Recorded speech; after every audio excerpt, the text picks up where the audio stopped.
Well, the purpose of this trip was to reacquaint myself with my old skills. And I'm certainly getting an opportunity to do that because I've screwed up pretty royally. What can happen in the scrub? Things conspire. I'm sure there's a conspiracy theory in there somewhere. Shortly after I headed off from lunch, I discovered my specs were gone. They'd been on a lanyard, but they'd snapped clean, and all I had was the spectacle arm left. No major drama, except that means I can't read the map. I wear 2.5 times magnifiers, so I can see the big writing, and that's about it. What I probably should have done was taken out a contact lens. Had one good eye for seeing and one good eye for reading. But being a bit stubborn and pig-headed, I didn't. And I made a pretty basic map reading error. Which, as most of these things in hindsight, is really easy to determine what went wrong. If you look down into the valley there, you'll notice there's a kind of confluence of 3, 4 creeks coming together.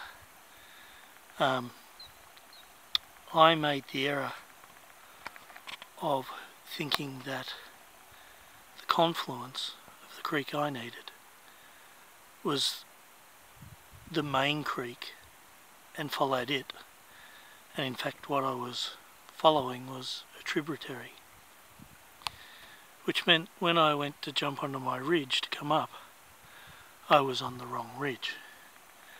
And of course I can't see my numbers on my Fenix for the GPS, so it's basically useless to me now. It's a wristwatch. So where I should have been was on that ridge there. Nice looking ridge. Probably would have been a lovely climb. Instead, I battled through a whole bunch of shit and crap and had a pretty steep climb up here, because when in doubt, head for high ground. That's the old axiom. It was when I cleared the tree line that it all became painfully obvious what had happened. But the good news is that's not terminal. I'm basically headed in the same direction as I wanted to go. I'm just a little bit further to the south than what I thought I was. I'm pretty comfy now that I'm up on fairly high ground. I'm still struggling to see the map. As I said, the Fenix is useless to me pretty much.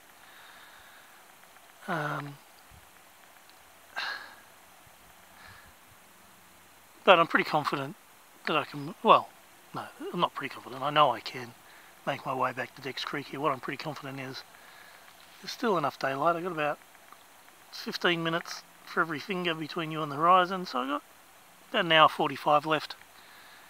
Got a couple of K to go. Looks like I'm going to have to do a bit more scrub bashing, because my way ahead is up through that.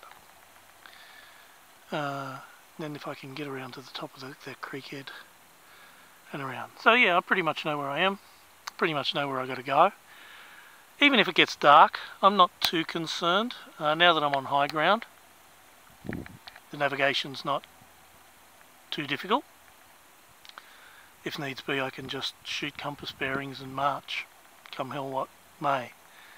And I'm pretty confident that even in the dark I'd find Dex Creek. I don't have a headlamp with me. I do have a tiny mini micro mag light. It's no use for navigation, but it'll bring me some comfort, I'm sure. What I am comfortable with though is